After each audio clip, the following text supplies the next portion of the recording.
اور وہی ہوا. کافر زیادہ دن تک صبر نہیں کر سکے. انہوں نے پیغمبر اسلام کا جو حلیف قبیلہ تھا اس کے اوپر بنی غطفان کے اوپر حملہ کر دیا, اور پیغمبر اسلام نے, اور جیسے ہی وہ حملہ ہوا 2 سال بعد 8 ہجری میں, ابو سفیان منع کرتا رہ گیا کہ مت کرو یہ کام. اس کو پتا تھا, اس نے پوری دنیا دیکھ رکھی. اس نے کہا یہ کام مت کرو, ابھی مسلمان آئیں گے. اور اس کے قبیلے والوں نے, کفار قریش نے بنی غطفان پہ حملہ کر دیا. وہ بھاگا بھاگا آیا مدینے, یا رسول اللہ معاف کر دیجئے, وہ غلطی ہو گئی, یہ ہو گئی, وہ ہو گئی. پیغمبر اسلام نے کہا نو, جس شرط کو تم نے خود رکھا تھا اس شرط کو اگر تم خود توڑو گے تو مسلمانوں کے پاس بھی اپنے مومن بھائیوں کے دفاع کا حق ہے. ایک سوال پڑھتے بار محمد.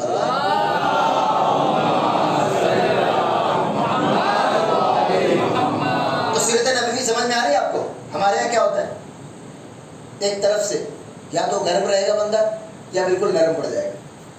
سیرت نبوی یہ کہ حالات کے لحاظ سے اسلام کے حق میں جو چیز مفید ہو اپنے جذبات کو پیچھے رکھ کر وہ بات سامنے کی جائے. اب مسلمانوں نے خیبر کا فیصلہ کر لیا. اب بقیہ خیبر تو بالکل ہر انسان کو زبانی یاد ہے, لہٰذا اس کو بہت زیادہ تفصیلات میں پڑھنے کی ضرورت نہیں ہے. مسلمان گئے, پہلے 4-5 قلعے تھے چھوٹے چھوٹے جس کو مسلمانوں نے فتح کر لیا. مسلمان 2000 کے آس پاس تھے اور خود 10,000. اور اس کے بعد آخری وہ جس کو خیبر کہتے ہیں, اصل جس میں جنگ خیبر ہے, وہ ٹس سے مس رہا ہو وہاں سے.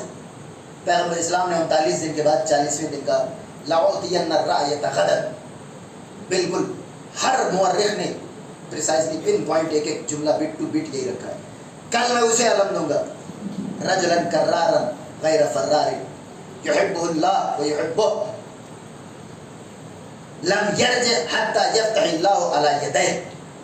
میں اس کو علم دوں گا, اس مرد کو کہ جو کرار ہوگا, بھاگنے والا نہیں ہوگا, اللہ کو وہ دوست رکھتا ہوگا, اللہ اس کو دوست رکھتا ہوگا, اور اس وقت تک نہیں پلٹے گا جب تک کہ اللہ اس کے دونوں ہاتھوں پہ فتح نہ رکھ دے.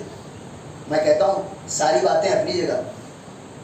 مسلمانوں نے خلیفہ کسی کو چن لیا, ٹھیک ہے چن لیا, لیکن جو بات آج آپ کو سمجھ میں آ رہی ہے اس زمانے کے مسلمانوں سے کیوں کسی نے نہیں پوچھا کہ وہ انسان کہ جس نے 10 برس کی عمر سے پیغمبر اسلام کے دفاع کی ذمہ داری اٹھائی, 7 ہجری جنگ خیبر میں جوان ہونے کی سند پانے تک ایک لمحے کے لیے اس نے پیغمبر اسلام کی خدمت میں کوئی کوتاہی نہیں کی, اسے پیچھے کیا جائے اور ان لوگوں کو آگے کر دیا جائے کہ جنہوں نے بار بار پیغمبر اسلام کی مخالفت کی اور اس کے بعد قرآن مجید کو ٹوکنا بھی پڑا.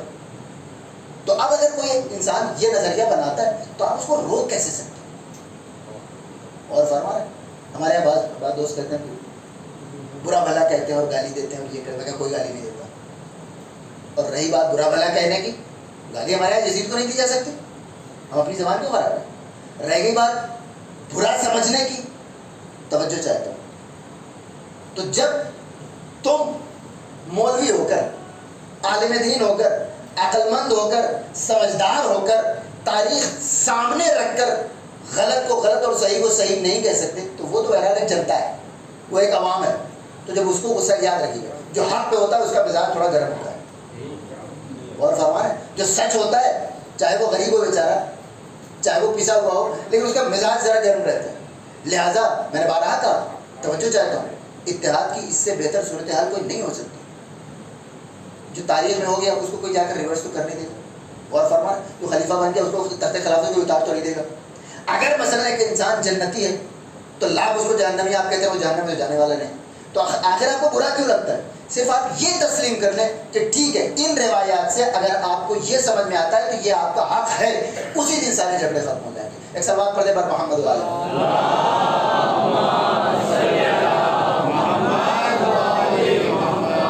اور رہ گئی بات, ان ساری باتوں کو دبا کر آپ اگر گلے ملانا چاہتے ہیں وہ بہت جلدی الگ ہو جائے, کیونکہ وہ چیزیں نیچے تہ میں پڑی رہتی ہیں, وہ کبھی نکلنے والی نہیں ہے. اور اگر آپ کی زبان سے اس کو مٹا بھی دیا جائے تو آپ کی کتابوں سے تو نہیں پڑھ سکتا, اس کو کہاں لے جائیے گا؟ یا یہ کہ بیٹھیے ساری کتابیں ایک دن ایڈٹ کر ڈالیے پھر یہ سمجھ میں آ سکتا. تو سیدھا راستہ اختیار کرنے کے بجائے آپ ٹیڑھا راستہ بھی اختیار کریں. ایک سوال پڑھتے بعد محمد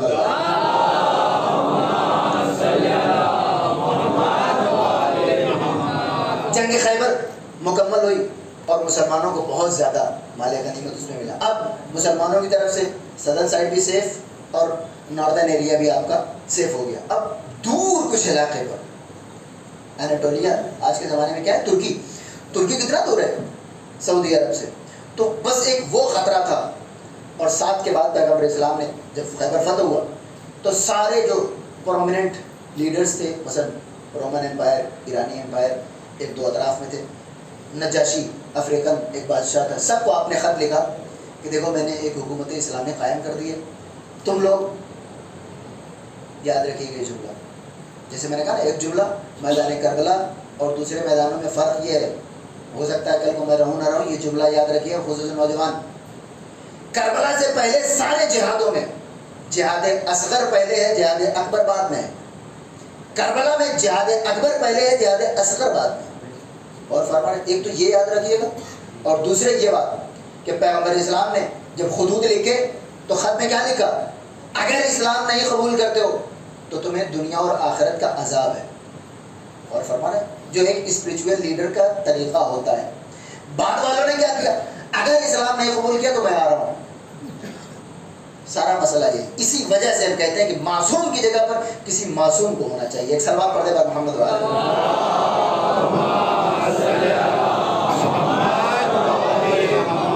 اور یہی ہوا. مسلمانوں نے ایرانیوں کی اینٹ سے اینٹ بجا دی. کیوں؟ کیونکہ کوئی معصوم نہیں تھا. پیغمبر اسلام نے 23 برس میں کتنے لوگوں کو مسلمان کیے، اور اس کے بعد لوگوں سے بڑھ کر آپ اگر ایریا دیکھیں تو اس کا جو ریڈیس ہے عرب سے باہر نہیں گیا. اور مسلمانوں نے اگلے 10 سال کے اندر اندر اسلام کو کہاں سے کہاں پہنچا دیا. اس کو بڑی تعریف سمجھتے ہیں. جی نہیں، موقع پر جس وقت آپ یہ کام کر رہے ہیں ہو سکتا ہے چل جائے، آپ کے ہاتھ میں طاقت ہے، تلوار ہے. آنے والی نسلیں اس کا جواب دیتے دیتے تھک جائیں گے. ایک سلوات پڑھتے پر محمد والے.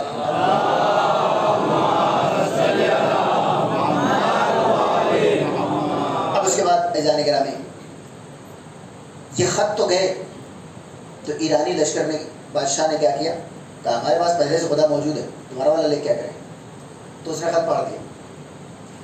یہ جو رومن امپائر کی طرف بیچ میں کچھ اسٹیٹس ہوتی ہیں جس کو کہتے ہیں بفر اسٹیٹ، جو نہ ان کی طرف ہوتی ہے نہ ان کی طرف ہوتی ہے. کسی ایک سے وہ ایگریمنٹ کر لیتے ہیں کہ آپ ہمارا خیال رکھیے گا بس.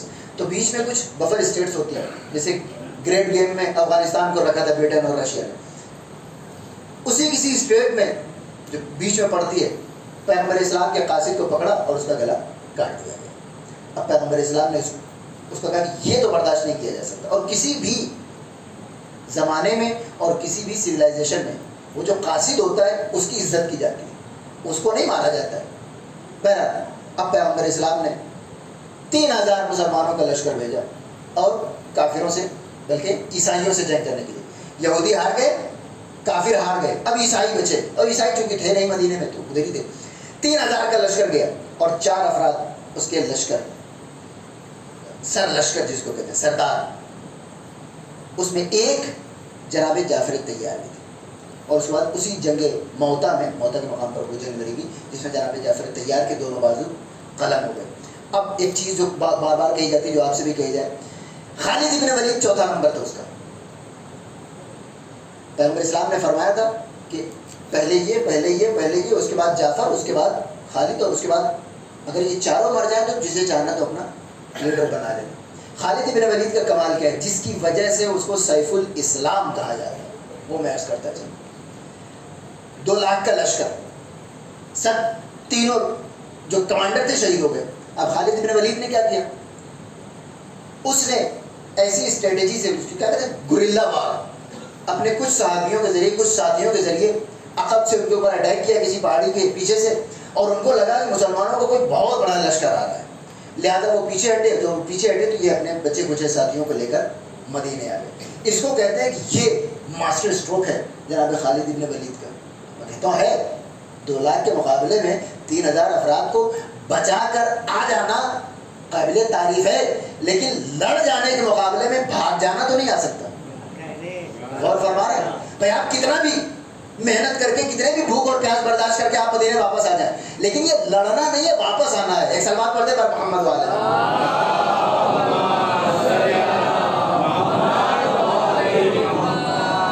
اب بعد کی جنگوں میں ظاہر ہے اس نے کارنامے کیے ہیں، ایسی بات نہیں ہے. جس انسان نے مولا کائنات کو 17 زخم دے رکھے ہوں اس کے بارے میں تو آپ سمجھ ہی سکتے ہیں. لیکن جس واقعے کی وجہ سے پیغمبر اسلام کی زندگی میں کوئی کارنامہ نہیں سوائے مولا متقین علی بن ابی طالب علیہ السلام کی زندگی.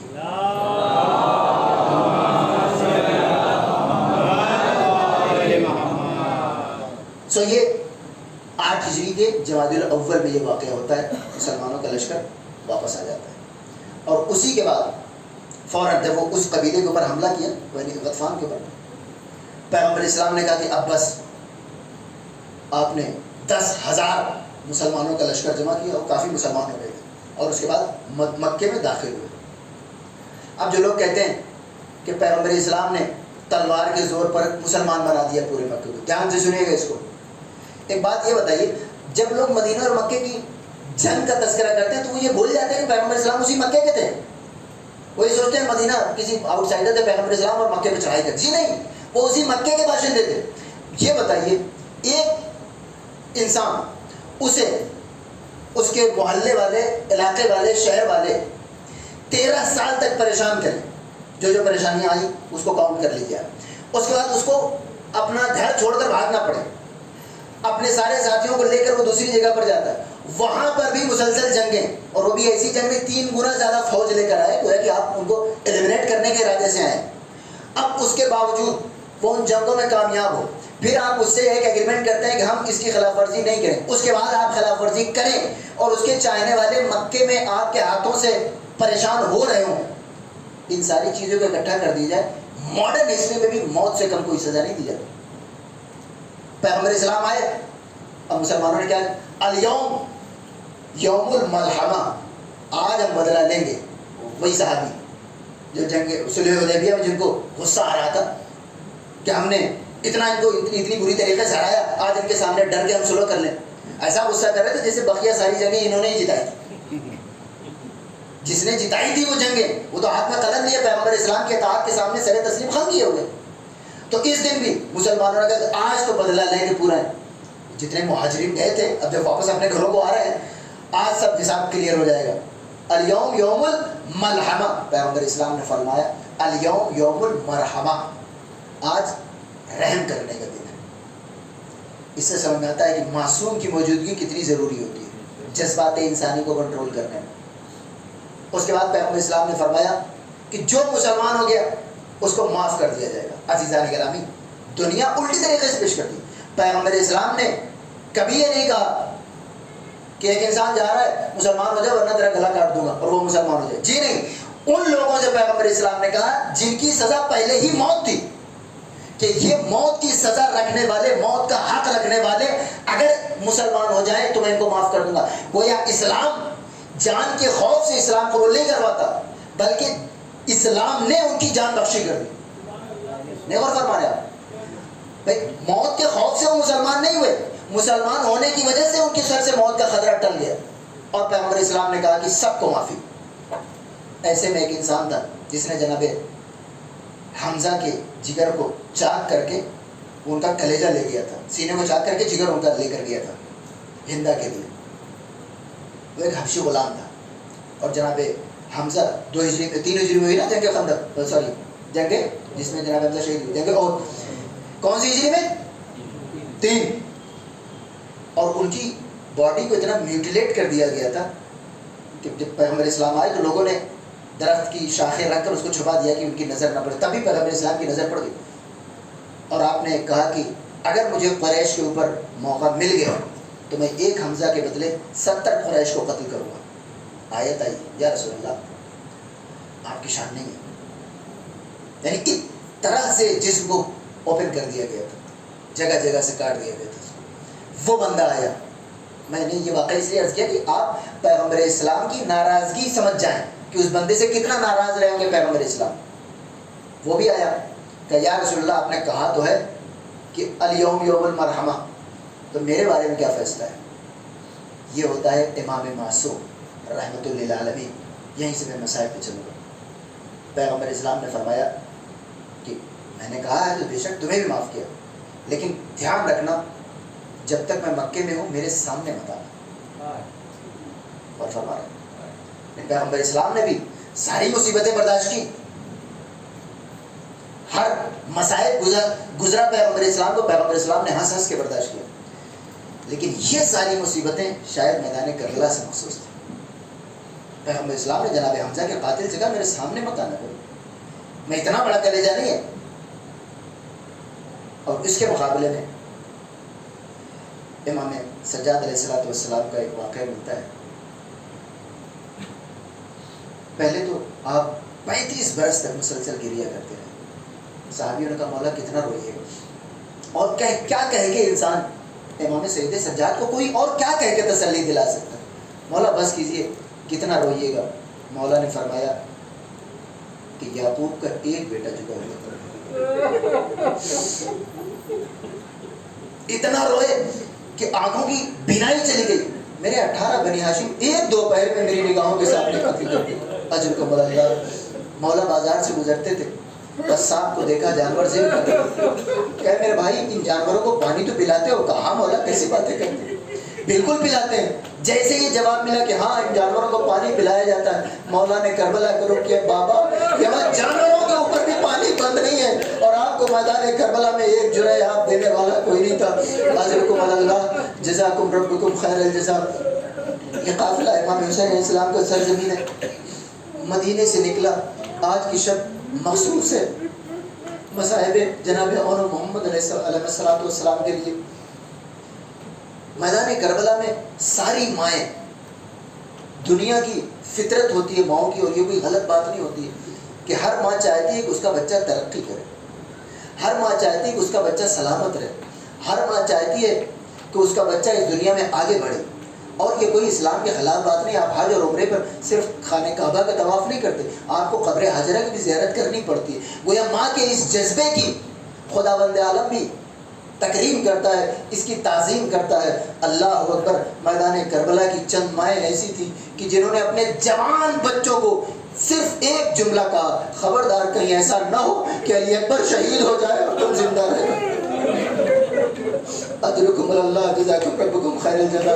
جناب اور محمد کی ماں بھی انہی ماؤں میں سے تھی کہ جنہوں نے ساری زندگی جب تک حسین کا لال علی اکبر سلامت رہا اپنے بچوں کو علی اکبر کا صدقہ سمجھا کی. اجرکم اللہ. جناب اور محمد امام حسین اسلام کے قافلے میں شامل نہیں تھے. جناب عبداللہ ابن جعفر طیار کی نگاہیں ذرا سی کمزور ہو گئی تھی, لہذا ان کو اپنے باپ کی خدمت کے لیے چھوڑا گیا تھا, اور قافلہ آمادہ ہو گیا, قافلہ چل پڑا. اسی اسنا میں جناب عبداللہ جو امام حسین اسلام سے 2 برس بڑے تھے آئے, محمل کا دروازہ دق الباب کیا اور امام حسین اسلام سے کہا ہے میرے بھائی دل تو چاہتا ہے کہ میں تمہیں نہ جانے دوں, لیکن قول رسول اور اتباع پیغمبر کی مطابق مجھے آپ کے خلاف ایک جملہ کہنے کی اجازت نہیں ہے. اجرکم اللہ. کیا قیامت کا جملہ؟ آپ جانا چاہتے ہیں جائیں, میں اپنی زوجہ سے اگر آپ کی اجازت ہو تو میں زینب سے ملنا چاہتا ہوں. انہوں نے کہا بالکل آپ جائیے ملیے. جناب عبداللہ جناب زینب کی محفل کے دروازے پر آئے, اور جیسے ہی جناب زینب نے یہ سنا کہ عبداللہ آئے ہیں, پہلا خیال یہ گزرا کہ شاید مجھے واپس لے جانے کے لیے آئے. جناب زینب کہتے ہیں عبداللہ تم اگر کہو گے تو میں واپس تو آ جاؤں گی, لیکن میں اس بات کی ضمانت نہیں دے سکتی کہ حسین سے بچھڑ کے زینب کتنے دن زندہ رہ پائے گی. اے عبداللہ خدا کا واسطہ مجھے حسین سے الگ نہ کرنا. اجرکم اللہ. جناب عبداللہ کہتے ہیں شہزادی میں آپ کو واپس لے جانے کے لیے نہیں آیا ہوں, میں یہ 2 بچے لے کر آیا ہوں. کل جب میدان کربلا میں حسین کے سر کو کٹنے کی نوبت آئے تو حسین سے پہلے ان دونوں بچوں کو, ایک کو اپنی طرف سے دوسرے کو میری طرف سے قربان کر دینا, تاکہ کل کو شہزادی زہرا سلام اللہ علیہا ہم سے یہ شکایت نہ کرے ارے تمہارے بچے سلامت رہ گئے, میرا حسین سے کر دیا گیا. جزاکم ربکم خیر الجزا. اجرکم اللہ. آزاداران مظلوم کربلا یہی وہ روایت تھی کہ جناب اون محمد جس طرح عام بچے آپس میں گفتگو کرتے ہیں تو اپنی عمر کے لحاظ سے گفتگو کرتے ہیں, جناب اون محمد آپس میں یہ گفتگو کر رہے تھے کہ کاش ہمیں سب سے پہلے مامو جان اجازت دے دیں, کاش ہمیں سب سے پہلے میدان کربلا میں بھیجا جائے. اجرکم اللہ. جناب زینب کے بچوں کے امام حسین نے کافی دیر تک اجازت نہیں دی, لیکن بالآخر